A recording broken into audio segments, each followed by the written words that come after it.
Hi guys, welcome to A Moment in Time with Taylor. Thank you so much for tuning in live or on the replay. Wherever you're watching this, we are live right now on Periscope and YouTube, and we're talking about last night's episode of Survivor. This is season 39, Island of the Idols, episode 11, called A Very Simple Plan, which is a very misleading title because the plan that was supposed to be so simple worked out to be a little bit more complicated than anticipated.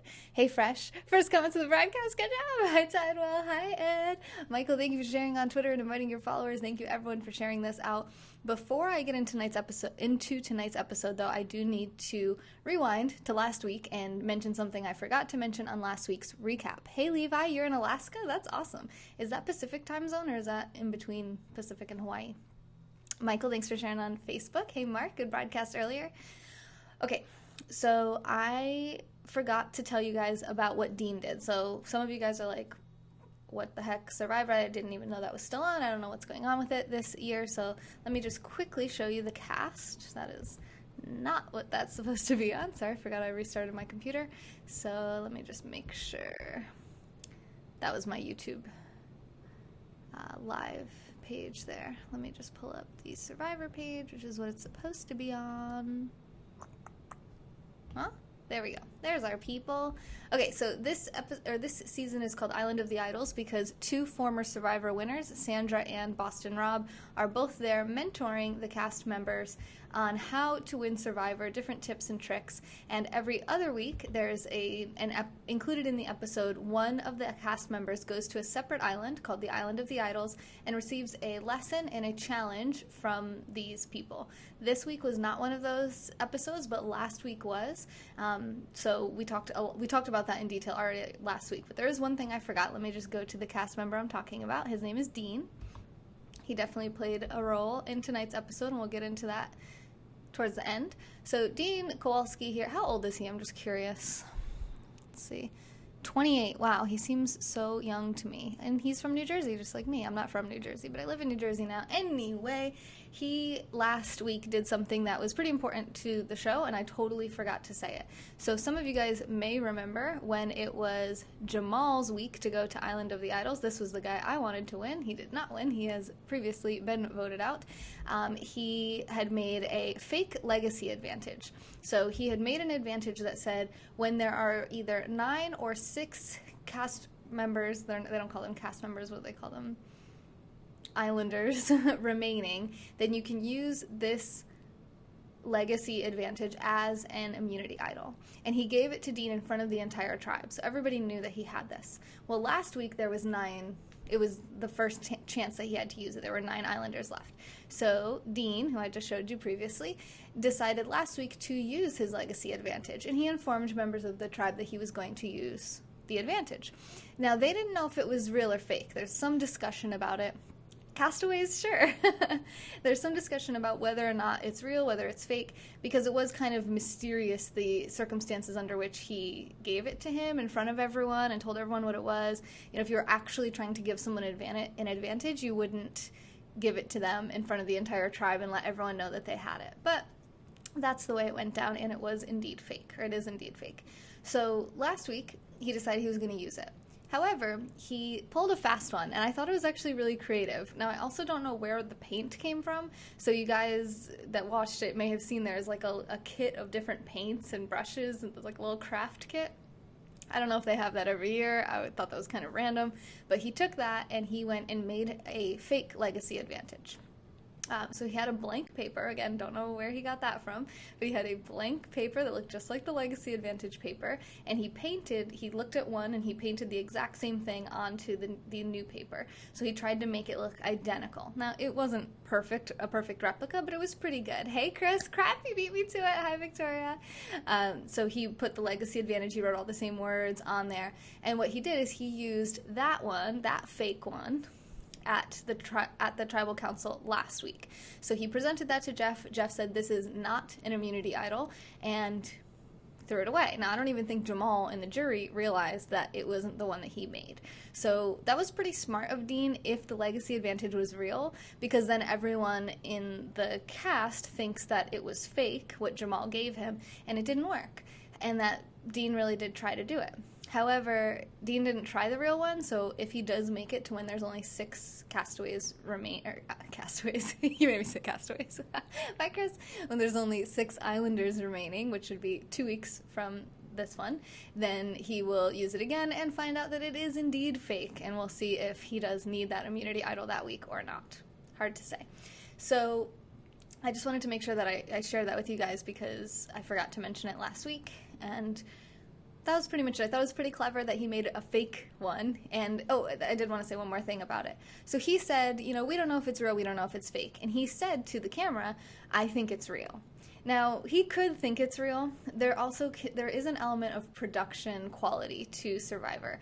The production team, I don't know if this is 100% sure or not, but I get the impression that maybe they tell people to keep in mind this is TV. You know, if you say and do certain things, that can really help us to have good edits and good episodes. So even if you're definitely decided you're going to do one thing, just kind of tell us all the possibilities of what you could do and why you might do that, and kind of like almost make it seem like you're torn. Now, I can't imagine why they wouldn't coach them to seem that way, because it does make for better TV when you don't know what they're going to do. If they were just 100%, yeah, I'm going to do this every time, it's a little bit less interesting and much more predictable, which takes away a lot of the quality, right? Hey, Gio. Hey, over on YouTube. Good to see you. I haven't seen you in a while. How have you been? How you doing? How's your YouTube channel going? And, oh, yeah, it's 1 in the morning here where I am in New Jersey. So you've been there since August for work. What kind of work are you doing? So I do think that there is some chance that he does think it's fake, but he's just saying, I think it's real because he wants to make for good TV. And part of that comes from, I think it was Missy's exit interview, where she was talking about something that she had said or done, and she just knew that it was going to make for good TV. So she said one thing, but she knew what she was going to do the whole time, and part of her just said that because she knew it was good TV. So I got the impression that either they just are all super fans and they all know what makes good TV, or probably more likely, and equally as likely at least, is that the production team coaches them on how to make something interesting. Looking at and editing maps. Awesome. That sounds like it's right up your alley. All right, so fast forward to this week. Now, one thing that the show didn't show us this week, which was very upsetting to me, I really wanted to see Karishma's reaction from last week's Tribal Council when 8 out of 9 people, or was it 7 out of 9 people voted her out, and she used an immunity idol, and then they had to re-vote between Elizabeth and Janet and ended up sending Elizabeth home last week. So let me go through the cast. Sorry, that's what I usually do in the beginning here. Kind of new to the whole Survivor world, but I'm enjoying doing this. So if you do enjoy this, let me just say thank you so much to everyone who makes this show possible by clicking the link in the description, nextjuice.com/supports, and supports even just $5 gets your name on the board, also helps me to keep this going, and the higher level you support at gives you more rewards. And if you sign up for recurring monthly support, you get an even better reward. So check that out by clicking the link. That's also where all my other links are. YouTube to subscribe, Instagram, Twitter, Periscope, Twitch, which I barely use, but maybe someday I'll use it again. So just different places. And you can also sign up for my book reviews and summaries email there. Hi, Danny. How are you? I was just talking to Gina a minute ago. I was telling her that she's one of only 7 people remaining in Survivor now. Okay, here we go. So we have Jeff Probst, the host of Survivor for almost 20 years. Next year will be Survivor's 20th anniversary. Ronnie was the first person voted out. We talked about how these guys are previous winners of Survivor. If you don't know, if you win the show Survivor, then you win $1 million. And I was recently dared by members of the audience to apply to be on Survivor. So I'll be applying to do that. I do not want to be on Survivor, but I will be applying, making an audition tape and sending it in to CBS because I was dared to do so. Hi, Eunice. Enjoy the gym, yay! I didn't actually see her response to how she was doing because I went live. We were texting and then I went live, so I haven't seen what she said yet, but hopefully she's good. I'll check it after. Reach out to her. If you get on, I'll take your spot. Will you do recap episodes on the channel every week, you mean? Or what spot? Oh, you'll go on Survivor for me? I don't think it works like that. Okay, anyway. Everyone, my boyfriend Ed, SJ Brooker. So there's Lauren, who's still a member, and I'm not going to talk about who got voted off last night, until towards the end of the broadcast. So right now I'm going to say the 8 people who started out at the beginning of the episode. So we're going through this together. Some of you may know. It's fine if you want to say it in the chat. It's not really a big deal. We're going to spoil it soon anyway. So Lauren's still there. Elizabeth got voted out last week. Molly was voted out a while ago. Missy was voted out, I think, 2 weeks ago on the same night as her dear friend. Janet's still there. Kelly was voted out. Dean is still there. Tom was voted out. Jason was voted out. Aaron was voted out the same week as Missy. Vince was voted out with an immunity idol in his pocket. Jack was voted out. We still have Karishma. We still have Nora. We still have Tommy. Jamal was voted out. We still have Dan. We still have Elaine. And Chelsea was voted out also with an immunity idol in her pocket. I forgot to mention that Kelly was voted out with 2 immunity idols in her pocket. Okay, so the beginning of the episode, what I wanted it to be was Karishma's reaction to everyone trying to vote her out and using the idol. I wanted to see what kind of dialogues happened from that, what her emotions were like. She's a pretty emotional person. I know, I love Jamal, Butterfly.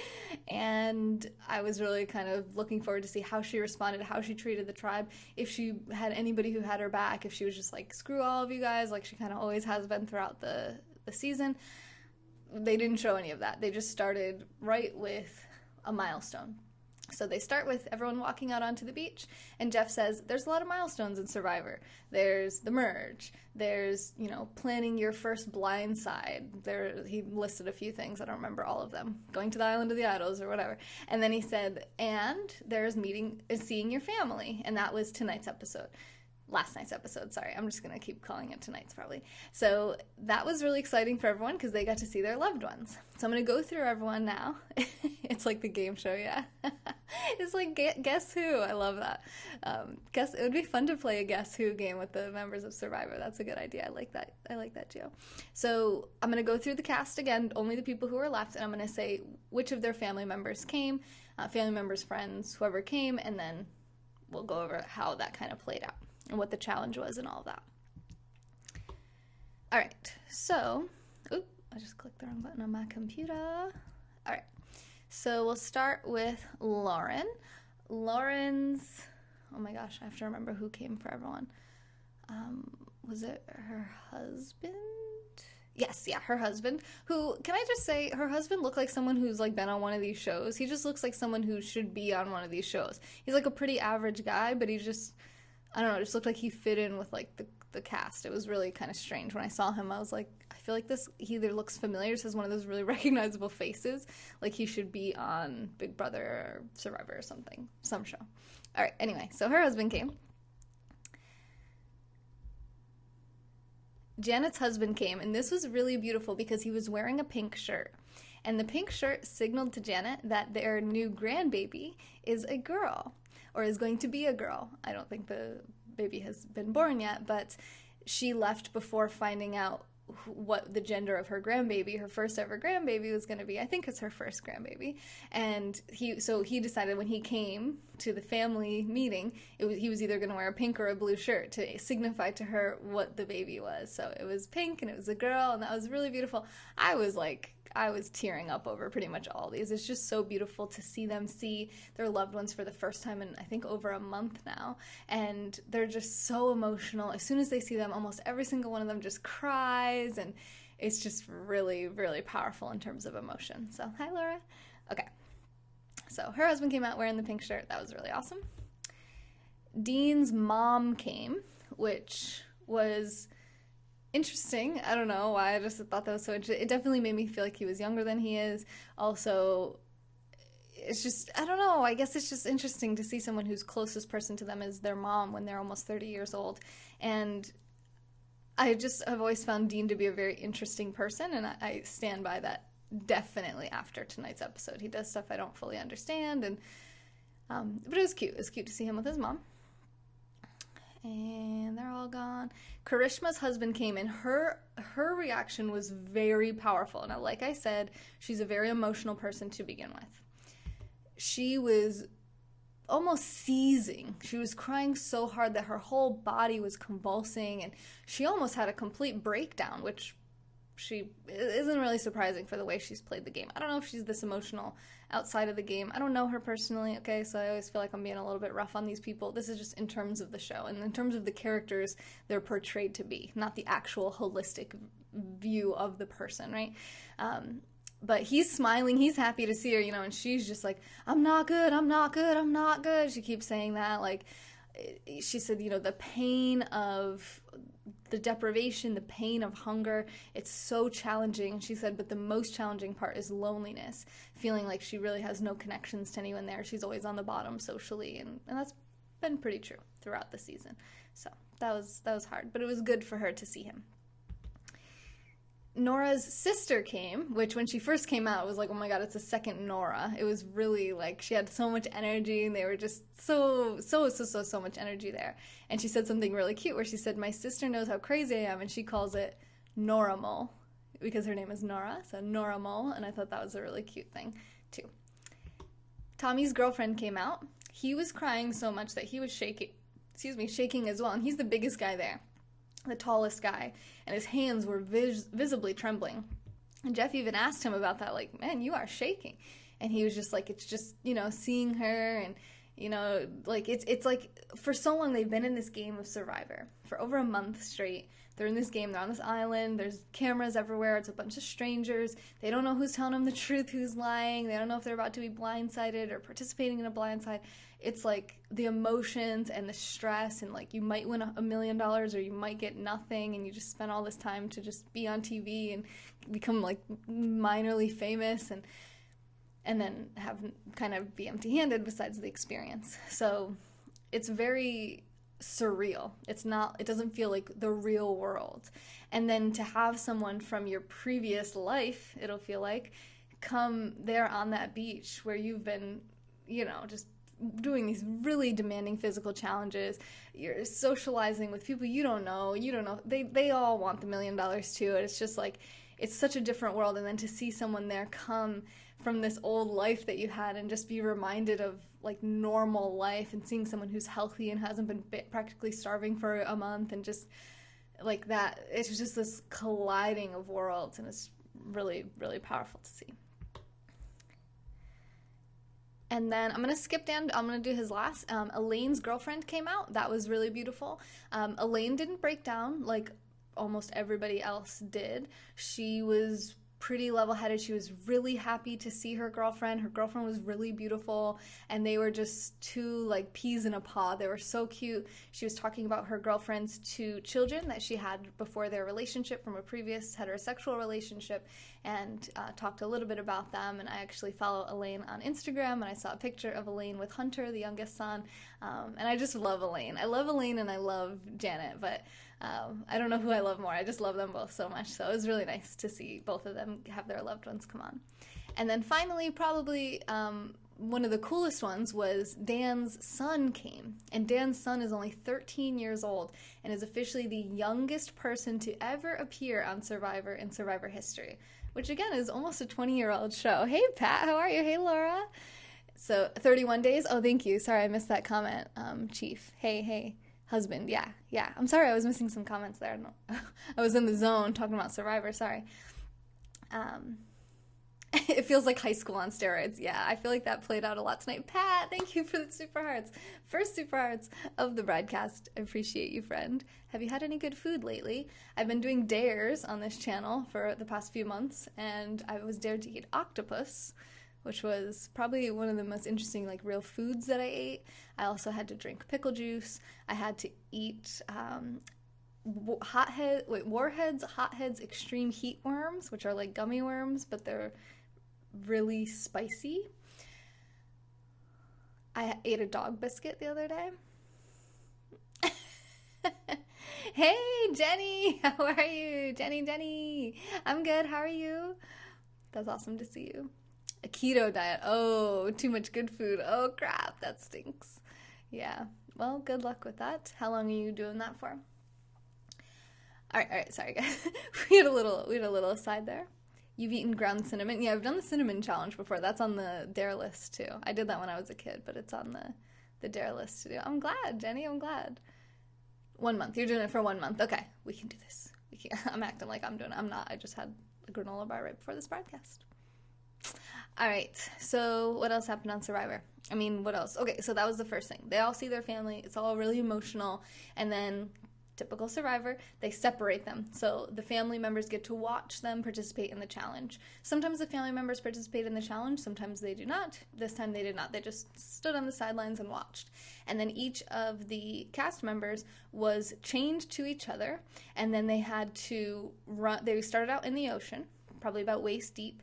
They had to run up the shore out of the water and onto the sand. They then had to... I'm missing one of the pieces of the challenge. At the end, they had to throw a sandbag to land on a single stool, and they were still chained together. So when they went to go get the sandbag, they had to run together to go get it and then come back and go stand behind the line and then loft it up and try to make it. There was something they had to do before. It was something where they were like unchaining themselves from the rope or something. Yes. Thank you, Laura. Thank you so much. Yeah, there was a bar they had to dig under. So it was like a bar in sand. They had to dig the sand out and then go under the bar. So a few interesting things that I thought about this. So let's start with just looking at the cast, and I'll kind of just go over in order the way they have them listed here in terms of how this went down. So Lauren was chained to Karishma, which often leads to Karishma's kind of slow with physical challenges, so she's kind of slow with all the challenges, so she's typically viewed as not somebody you want to be chained up to in an event like this, but they did pretty well. I mean, it wasn't as painful to watch as some of her earlier challenges. I definitely feel like Karishma has gotten a lot stronger throughout the season. Oh my gosh, wow, Jenny, that's amazing. So I only started watching Survivor last season, so this is my second time ever watching it, so I'm pretty much a noob. But somebody asked me to do something like this with Survivor, and I've been really enjoying it. I've been meeting new people who are big super fans of the show, and finding some new people on Twitter and YouTube that like Survivor too, which is always fun. So I do this every week on Periscope, aka Twitter, both of those, and YouTube. And I usually do them Wednesday nights after the episode, and sometimes I even watch the episode live on Periscope. But last night I was visiting my aunt in the hospital, so I watched it last night really late when I got home, went to sleep, and then, so now I'm doing it today. All right, so they were chained together. I don't remember anything too distinct about the way that they participated in the challenge. They did not win, I'll say that much. So then, now who was Janet tied to? It was Janet and Dean. Right? Janet and Dean? No, it was Elaine and Dean. Who was Janet with? Janet and Tommy. Yeah, Janet and Tommy. Duh. Okay, so Janet and Tommy. What was interesting to me was when Janet was stuck under the bar, Tommy was just like, kind of like pulling on her, but then not even really pulling on her. And he was just kind of leaving her there. Like, he wasn't digging out the sand. I don't know if that was against the rules or if I was missing something, but he was kind of like sitting there, just kind of looking around. I'm like, dude, dig her out. Like, she's not as thin as you. You know, she's a woman. You know, we have a little bit more squish to us typically. So, like, dig her out so she can get under instead of just kind of, like, sitting there. It was really odd. It was kind of awkward, I thought. Oh, really? Yeah, if you have to reapply for every season that you want to be on. So just tell them to keep applying every time they get a chance, and they might make it. Once per season. Hey, Janae. Hey, Rhodey. Hey, guys. So they actually did end up winning. So even though it was kind of awkward, she was kind of stuck under the bar and he wasn't digging her out, they did end up winning the challenge. But before I get into that too much, let's go on to who else was chained. So then it was Dean and Elaine. And they seemed to be a pretty good team. They finished in front of everyone. Like, they were there shooting the sandbag up onto the post before everyone else. And Tommy and Dean are probably the best in terms of, Dean's actually a Division II basketball player, Division I basketball player, I think. So, and he's actually never done very well at, like, the basket making challenges, which is always really interesting to me. So this isn't really basketball, right? You're lofting this sandbag. It's really not basketball, but you expect him to do really well. And when he doesn't, you're just kind of like, what? But Tommy is really good too, and Tommy's done better than him, and he actually won one of the earlier immunity challenges when it was 2 tribes instead of just one big tribe before the merge, and Tommy actually beat Dean, and Dean didn't like that, and he even said, oh, this big lanky redhead guy, you know, and he was kind of like, I think, kind of rude about it, honestly. Hey, Derek. Rooting for Elaine. Yes. Yeah, I like Elaine the most, I think. Elaine or Janet, but I think Elaine's like slowly winning my heart more than Janet. Yes, it was. Crazy, Janae, right? Yeah, I wasn't sure. I did say to Ed, I was like, it could, I don't want to give away too much, but I did say, you know, like, they could still go for who ended up going. Yeah, Elaine and Janet, yeah. But I think I do. I don't know. I like them both. I think it would be really impressive if Janet won, but I love Elaine too. So either one, I'd be really happy if they won. If they were final 2, I would feel very bad for that jury. Okay, so then finally, Dan was changed to Nora. Now, this was really interesting because Dan hated Nora in the beginning. He could not stand her. He was always complaining about her. Couldn't wait to get rid of her, and she made it this far. It was pretty interesting. In the beginning, when they were in the water, they were supposed to basically just like run through the water, and she kind of fell over, and it was really shallow. Like, it was like maybe waist deep in the beginning, and then it was like, you know, just like you're running out of it. I mean, you're on the shore basically.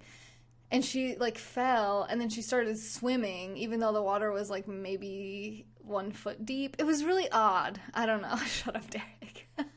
It was really weird. Like, she was like swimming in the shallow, and I don't know, but they did get out. I mean, I think it was just basically like she fell, and she was like, she didn't want to take time to get up. She just wanted to keep going. So she's just like, I fell, like she was just being adaptive, you know, but it did seem kind of like wild, like a lot of the things she does.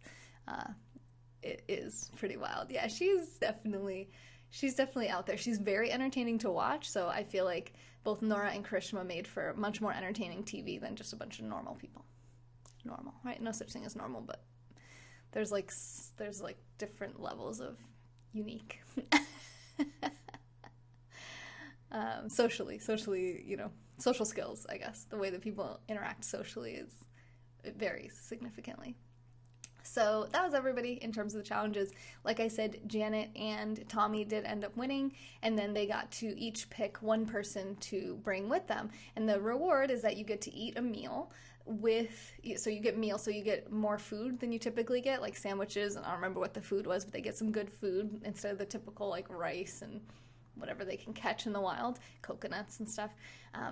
So Janet picked Dan, which I think everyone would have picked Dan. Dan's 13-year-old son was there, and it was just, you know, you're going to make this 13-year-old kid fly from America to Fiji and then get to spend 5 seconds with his dad. Like, it seemed like most people were probably going to pick Dan, no matter what.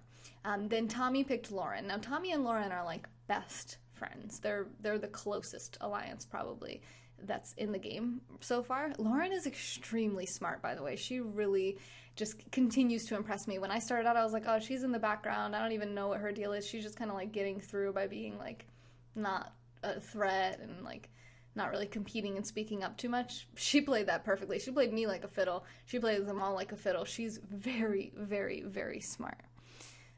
Yeah, no problem, Jenny. I'm glad that you caught me live too. Yeah, I love them too. So he picked Lauren to spend time with her husband. Now, I think that was pretty straightforward. I mean, I think everyone would have picked Dan, and then the people that were least likely to get picked would probably be Nora and Dean, because it was Nora's sister and Dean's mom. Everyone else, it's their spouse or girlfriend. It's their loved one, right? Or Dan's child in that case. So it's really like your sister, your mom, you kind of, I don't know, I guess a lot of us probably view that as like that's somebody that you've kind of known your whole life, and you're gonna see them like forever your whole life, like that's your family, you know. It's like, it's not probably someone that you live with, so going 30 days without seeing them isn't even really that unusual for a lot of us personally. Like, I don't see my family every 30 days. I don't live in the same state as them anymore. So, you know, to be without my boyfriend who I live with for 30 days would be much more stressful to me than my sister or my mom. I love my sister and my mom too, but, you know, the person that you live with, you do life with, it's like much more difficult to be separated from that person.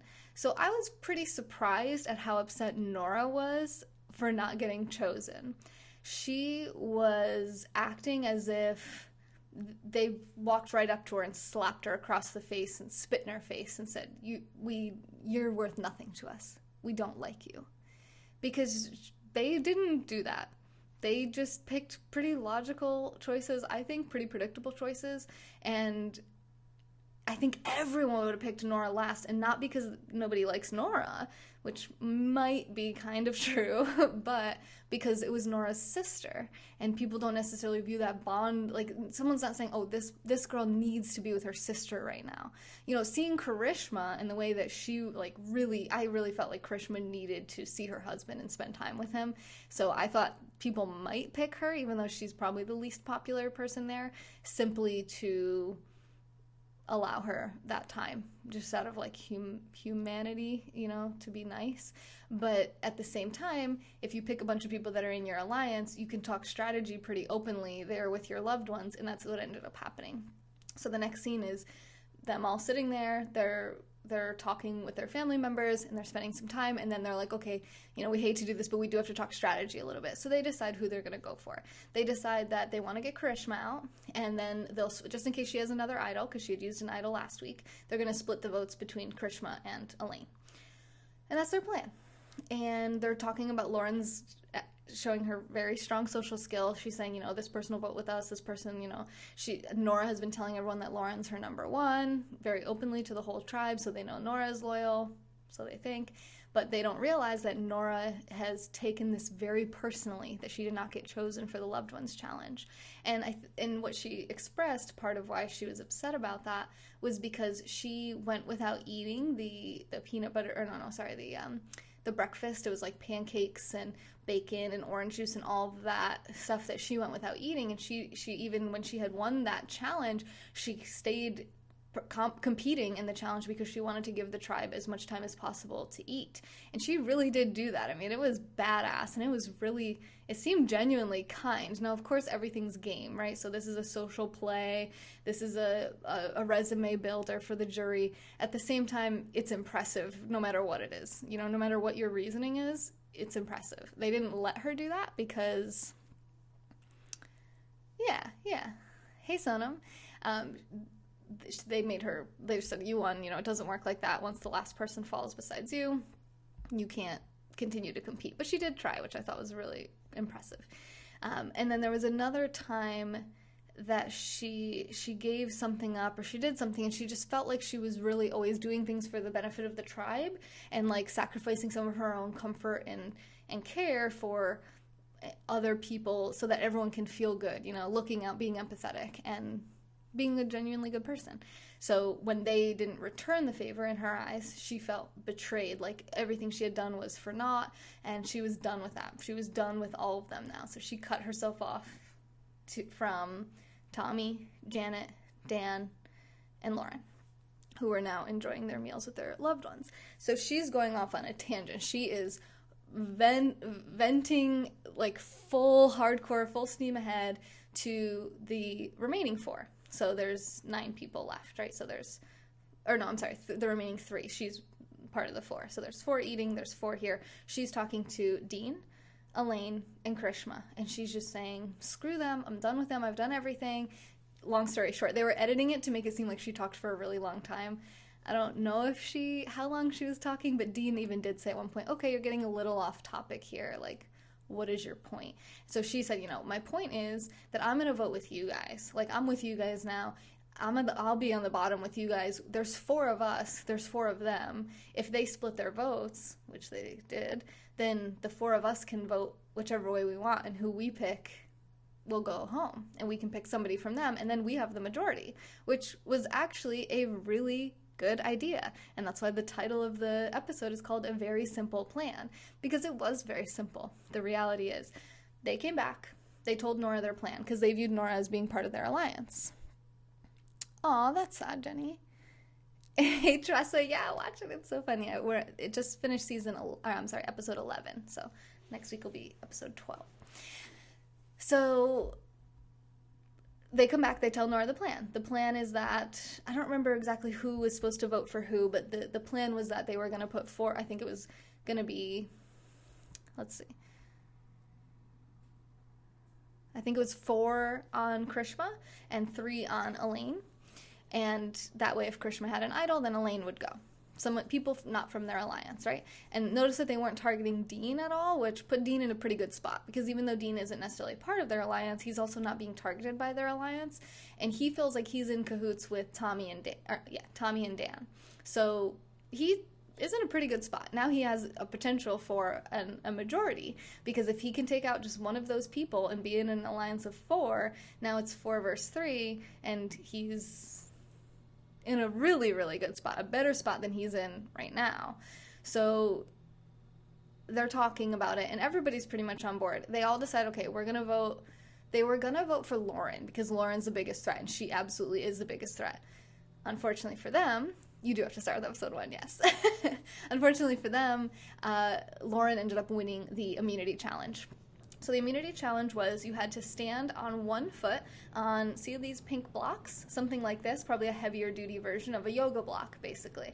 You have to stand one foot on top of the other, on top of the short end of that block, and then hold almost looks like a rolling pin with a large middle. So almost like a 2-headed bowling pin, you could say, like larger in the middle. And hold a ball up against a plank above you. So your hands are up like this. You're holding this ball, and it's a 2 round surfaces on each other on a small little kind of plank of wood. It was tough. And I was like, wow, are all the challenges physical? Like, I don't feel like they have a lot of mental challenges, which I prefer that about Big Brother, is sometimes they have mental challenges on there, and I think that gives more of a fair shot to a lot of people.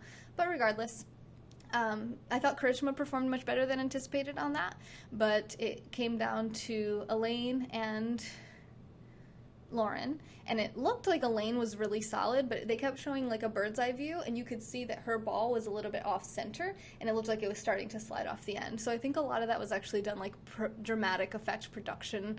You know, they kind of showed like, oh, Elaine's so solid and Lauren's so shaky, Lauren's not going to do this. And Lauren was crying. There were tears coming out of her eyes, and she was like telling herself, fight, fight, fight. At one point she almost lost it, she regained it. Then she did that again, almost lost it, regained it, and was like just beasting it. And then Elaine dropped and Lauren won immunity, which ruined their plan, because their plan was to take Lauren out. So they just said, okay, well, who's our second in command to Lauren is Tommy. So let's take Tommy out, which I was a little, I didn't know if that was going to happen, because Dean feels like he's in cahoots with Tommy and Dan. So I didn't know if Dean was going to go for that, but he seemed to be willing to go for it, mostly. So definitely not first. Hi, Saul. So Saul is nominated for a Golden Squirrel for most attractive male viewer. Okay, anyway, sorry. You guys, if you weren't there, you have no idea what I'm talking about, but it was a broadcast that was on right before this one on Periscope from Jay's Scope, Jim from Chicago. So Lauren wins immunity. They decide they're going to go for Tommy. The 4 of them agree, all right, we're all doing this. They show a scene where Nora and Dean are talking with each other, and she can't figure out basic numbers. So Lauren had said earlier that she was Lauren's really, really smart, especially socially. And probably in general, she's probably pretty intellectual as well. She knows like what each person, what their thing is. She's figured out like what each of these people values, what they're gonna do. She portrayed that really, really amazingly well last 2 weeks ago, when she knew exactly who would participate in the challenge and who was going to take the food. She knew who was going to win the challenge. It was just amazing. I couldn't agree with you more, Will. I just don't even understand why he did that last night. We'll talk about that. So Dean and Nora are talking, and what Lauren had said about Dean is he's a numbers guy. He's going to basically vote with the numbers. He wants to make sure that you have the numbers. He'll vote with you as long as it's guaranteed that we have the numbers. Everyone's going to vote this way, and basically try to make sure that he's not getting blindsided, because blindsides were a big theme in the beginning of this season. So I was calling it Island of the Blindsides the first 4 or 5 episodes, because they were all blindsides every episode.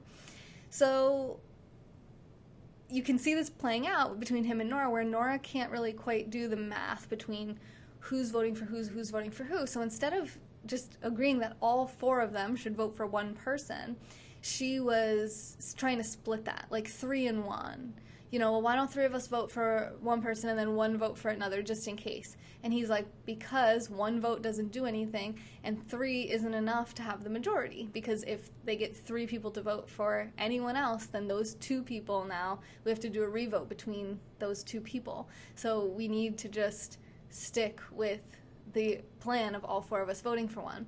So I don't know if that was her that caused that. I have a different theory, so I'll get to that in just 1 minute.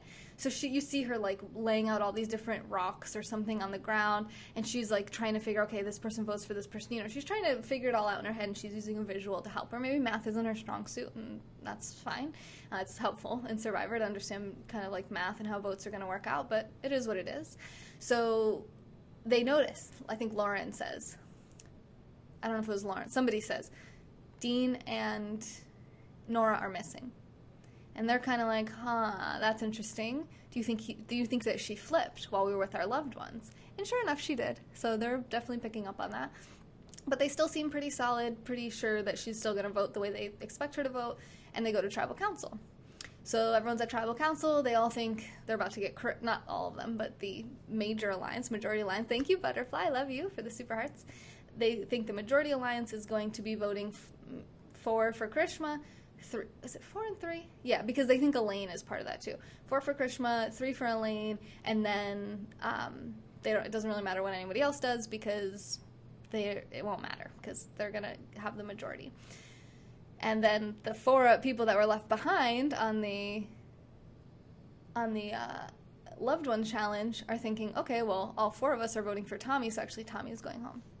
So they start tribal council, they're talking like normal, tribal council thing, everything seems normal.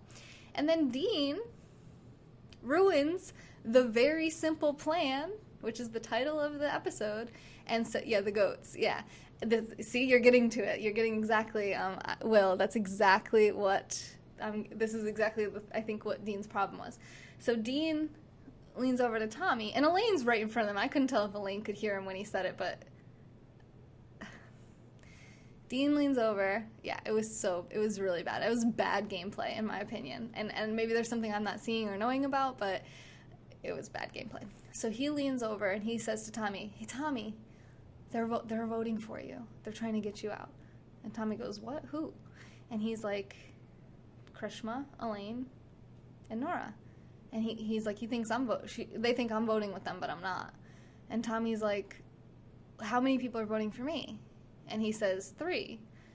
And then Tommy's like, well, what the hell? And Nora sees that happening from the other end of tribal council. She sees Dean and Tommy talking, and Tommy looking very concerned and quite upset, and Dean trying to be kind of on the DL, but Tommy has no interest in keeping this on the DL. So he starts whispering over to Dan. Lauren starts getting involved. They're all whispering, and then Nora's trying to get involved in it. They're saying to Nora, why is Dean saying that you're not voting for Elaine? And she was like, what? No, we can't trust Dean.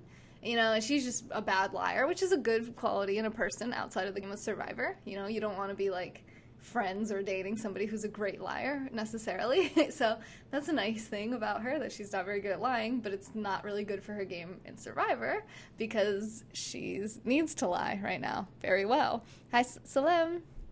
Terrible Dean can only win getting to the end with Nora and Dan. Why do you think that? I thoroughly loved the family walkout. I had all the feels. Yeah, me too. She was trying badly. I almost always agree with Rob's commentary. Like, I'll say something and it'll show Rob and he'll say something. Or like Sandra will say something and I'll respond to it and then Rob will say the exact same thing. And I'm like, yes, that happened last night, but I can't remember exactly what it was. So if you guys don't know, Rob and Sandra are sitting in like a little mini hut and they observe all the tribal councils, but nobody knows they're there, supposedly. So, the people who go to Island of the Idols know Rob and Sandra are there. I can't tell now, like, if the whole tribe knows that Rob and Sandra are there, or still only the people that have gone to Island of the Idols. I don't know that that's really been made clear yet, but it doesn't seem like people who haven't gone know. But it's getting to be so few people at this point that I feel like they probably have told each other, but we'll have to see. I know that Rob and Sandra talked in an interview they had that I read separately, not on the show, but separately, that for them it was like part of the game to try to see how long it could go without everybody with kind of keeping it a secret. So they are all freaking out. They're all whispering. They're all freaking out. Karishma and Elaine are all Karishma, Elaine. Oh yeah, just Karishma and Elaine. They're sitting in the front. They're like super uncomfortable, super awkward because Nora just goes. Because Jeff goes, what do you think of all this whispering? He says to Karishma or Elaine or something. I think Elaine. He goes, Elaine, what do you think about all this whispering going on behind you? And Elaine says, well, somebody's got something to say. And Nora goes, I'll tell you what all the whisperings are about. Let me just set this all to rest right now, which was a really bad choice. She was trying to use the confident thing, but she didn't have a plan for what her lie was going to be. She had no good explanation. You know, she could definitely take a page out of the guy who won Big Brother last season, Mickey. His lies were so good it was scary. She needed some of that mojo last night, and she did not have it at all. So instead, she just told the absolute truth.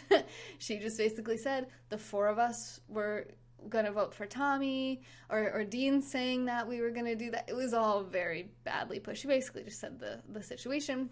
So everyone starts freaking out, and a lot of them decide that they want Nora out now, right? Because Nora just ratted out their plan, but that's not really what happened, right? Dean ratted it out. It wasn't Nora that did that. And Dean, you see Dean lean into Elaine towards the end and say, I knew we couldn't trust Nora. But I hope Elaine is smart, and I know she must have realized. I mean, you'd have to be quite dense to not have realized. I mean, they were saying it. Like, then why is Dean saying this? You know, Nora was saying that. Dean was just telling Tommy.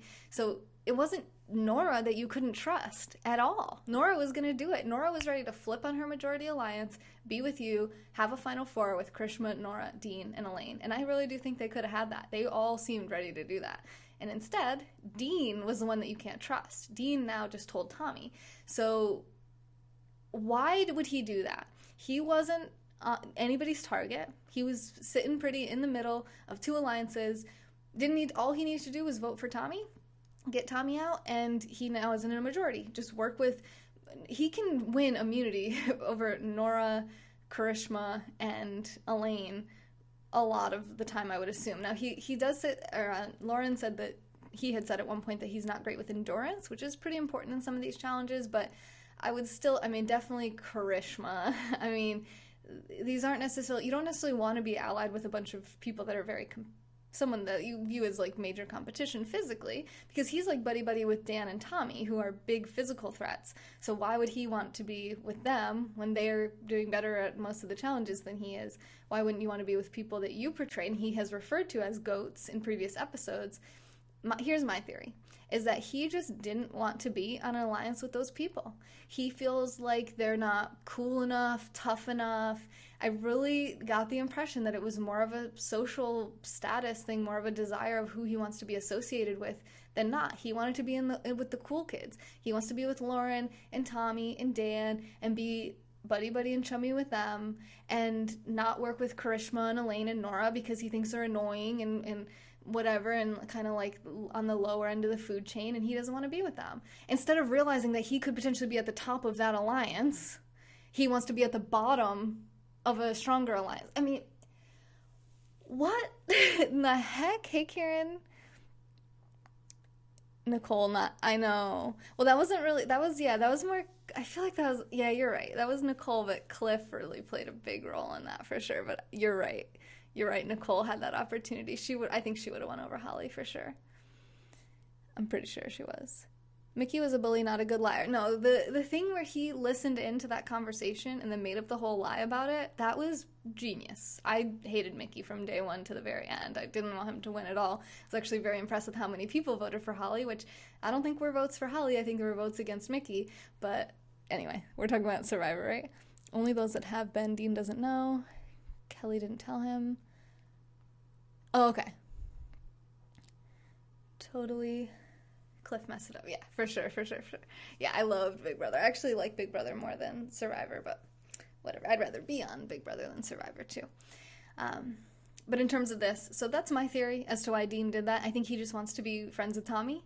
He wants to be in an alliance with Tommy. He wants that to be his ride or die to the end. He doesn't want to be with these other people. And he thinks, Nora, you could visibly see him getting annoyed with Nora. But what doesn't make sense to me is why he waited until Tribal Council to tell them this, to tell Tommy this. Why didn't he tell him before they went to Tribal Council and say, hey, they all have this plan. Let's come up with a better plan. Let's do something. I want to work with you guys. I don't want to work with them. I mean, that would have been strategically much better, because he just blew up his game, in my opinion. Nora and Dean, I think they're the next to go. But anyway, what ends up happening, so they're Karishma, are you writing Nora's name down? She's like, oh yeah, I'm doing that, you know. We're voting for Nora. That's her impression. But instead, they don't end up going for Nora. They split the votes between Nora and their original target, Miss Karishma. Karishma gets the majority of the votes and is the next person voted out of Survivor.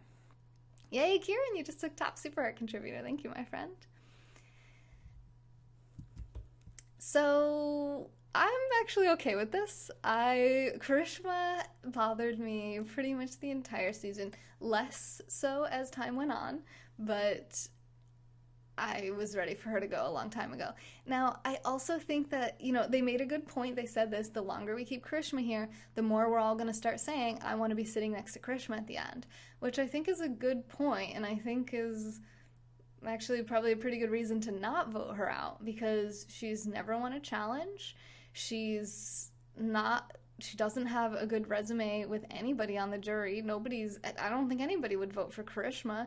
No, the only way, everyone would be pretty aware that the only way Karishma makes it to the end is because people don't view her as a threat and they want to be sitting next to her at the end. I mean, Missy said it to her directly. I would have taken you all the way to the end. I wanted to take you to final 2. That's not a compliment, Missy. Like, that's saying, like, I can win against you. I have the best chance of winning against you, so you're the person I want to be against at the end, because I know I can beat you.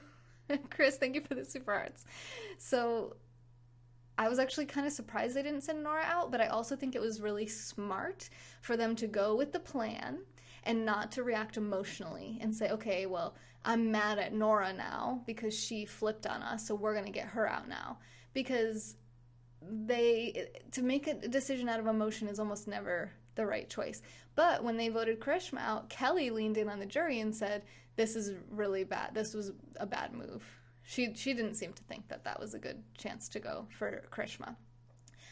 My guess would be, I mean, like, if I was there, I think really the best gameplay for that alliance, for the majority alliance, would have been to go for Elaine instead. Because Karishma is at the bottom.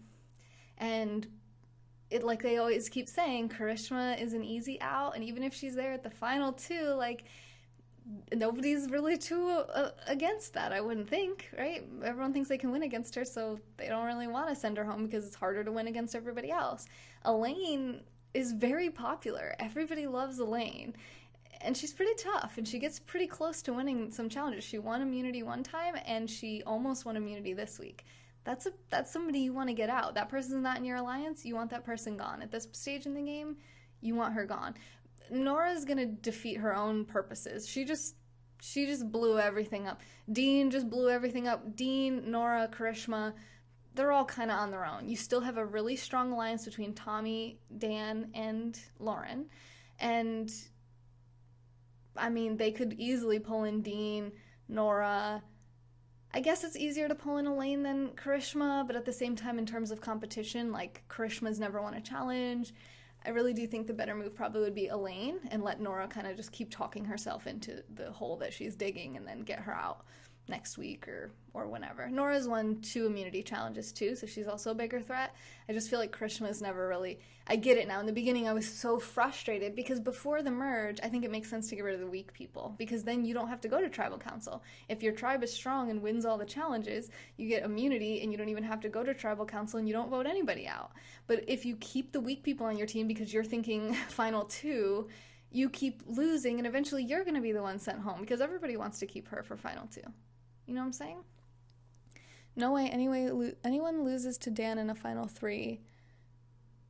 No one will give him money. No way anyone loses to Dan in a final 3. Do they do final 3s instead of final 2s? Sometimes I think I heard that too. I only started watching it last season and I think it was a final 2, so I don't really know about the whole final 2, final 3 thing, but Dan doesn't have good resume with anybody probably either, so that's a good point. I mean, I think Janet really likes Dan, but I can't really think of anybody else who falls into that category. Last 10 years, final 3. Oh, really? Oh, maybe you're right. So Devon's went with the fire, and then it was Chris and Julie. Who was the third person? Wasn't it just Chris and Julie they had to vote between? And then Chris ended up winning against her? Am I remembering that wrong? Am I forgetting a third person? Yeah, I heard that it's going to be All-Stars. That's exciting because I don't know who any of these people are, so I'll start to learn more about, like, who's who. Yeah, wasn't it just Julie and Chris, though, last year on Survivor? Anybody? Bueller? I could be wrong. Hi, Naveed. Last year they changed it a little. Final 3 at Final Tribal then. Wasn't that just a Final 2? Because it's, I mean, final, you could say final, you could call this the Final 7. You know what I mean? Because they did a tribal, so it wasn't up to the jury. What I'm saying is jury votes, right? Got rid of 1 to a vote of 2, yes, sort of. Yeah, I mean, yeah, so in terms of, like, the jury picking who wins, and, like, who you're sitting next to at the end when it's up to the jury to decide, you know, it's whether it's 2 or 3, you want Krishma in there because you want to win against her. And maybe Dan, too. That's probably a good point, too. So Dan and Krishma. So, I mean, I don't feel like Nora's very popular either. I wouldn't really necessarily mind sitting next to Nora either. But Nora did do some pretty good things, and she won 2 immunity challenges. So I wouldn't really necessarily want to sit next to Nora either. I'd rather sit next to Dean. I don't even know what Dean has done besides just do weird things. I'm excited, though, because I don't really like Dean. I haven't really the whole game, but I do want Dean to make it at least until the final 6 so he can use his legacy advantage and realize that it's fake. Because that just amuses me. Ferrari. Hey, Ferrari. Yeah, of course I remember you. How are you? So that's my Survivor recap. Hope you guys enjoyed. Did I miss anything? Should I do a Big Brother one next season? I don't know. I feel like these kinds of shows don't really get a lot of super hearts or supporters on the website, so I gotta do what makes money for my business, but I do enjoy doing these a lot. I think I have a good memory for names and what happens in the episodes, and I enjoy it, you know? So we'll see. Thank you, Butterfly, for the super hearts. Maybe Butterfly wants me to do it. 5,000 super hearts. Thank you, thank you, thank you. Yes, for gratification. So if you guys do like this stuff and want to support the channel, nextjuice.com/support. The link is in the description on YouTube and on Periscope, so check that out. And if I didn't miss anything, then we'll go on to next week, which will be episode 12, week 12, and we'll see who goes to the Island of the Idols as well as who gets sent home. We are now down to, let's review. We're now down to, oh, too far. Elaine, Dan, Tommy, Nora, thank you, Butterfly.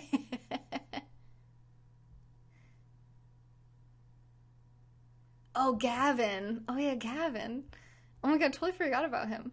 Dean, Janet, and Lauren. Final 7, season 39 of Survivor Island of the Idols, and I hope to see you guys back next week for this. I look refreshed. I put a little bit of makeup on for this broadcast. When I go live from my computer, I try to get a little more camera ready than my crappy front camera of my iPhone. Gavin, Whitson, and Julie Rosenberg by a vote. Ah, okay. Yeah, you're right. Gavin was part of it. I totally forgot about him. Thank you, Will. I figured I probably was wrong. Hey, Ferrari, what's up? To win the game after being voted out. I know, yeah, he got voted out. He got cast to Edge of Extinction and then came back and won the game. And the way he gave his necklace to Devon's, oh my god, that was so good. That was so awesome. Okay, so I'm actually going to be live again in just a few minutes. I'm going to do a little bit more from Shakespeare's Othello. I'm going to be whisper reading that for some ASMR. I'll be live again here on YouTube and Periscope. And I hope you have a good night too, Will. Hey, Johnny. So don't be freaked out. I will be whispering on my next broadcast, but I do that sometimes because it helps some of my audience to fall asleep, relax, helps with anxiety, PTSD, insomnia, tinnitus, like ringing in the ears, different things. So I do it because it helps people, and I like doing that. So it makes me feel good about myself, right? Hello again from Alaska. I think you already said that, but hi again.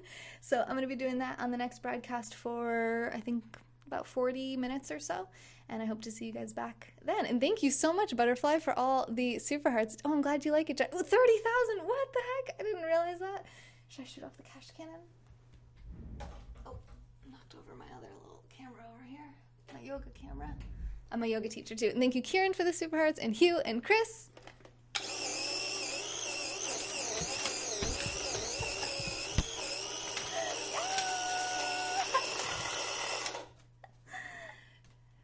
Thank you. I can't really do that in an ASMR broadcast, so thanks for the super hearts. Hope to see you guys on the next juice. Remember, I'm live here on Periscope every single day, 7 days a week, Periscope/Twitter, every single day, 7 days a week for 3 hours a day. So I hope to see you guys back. I have about 40 minutes left for today's broadcast, so thank you, Butterfly. Love you guys. I guess we're going to keep doing the recaps. I love it. I love you, and I'm sorry to Mark Gage, who had Karishma and is no longer on Survivor. Sorry, Mark. Feels good on my skin. The money? I guess it does. Money feels good everywhere. All right, I'll see you guys in a few minutes. Thingy? Did you say thingy? That thingy feels good on my skin? That's what you want me to say? You're a troll. You're a troll friend. Okay, bye!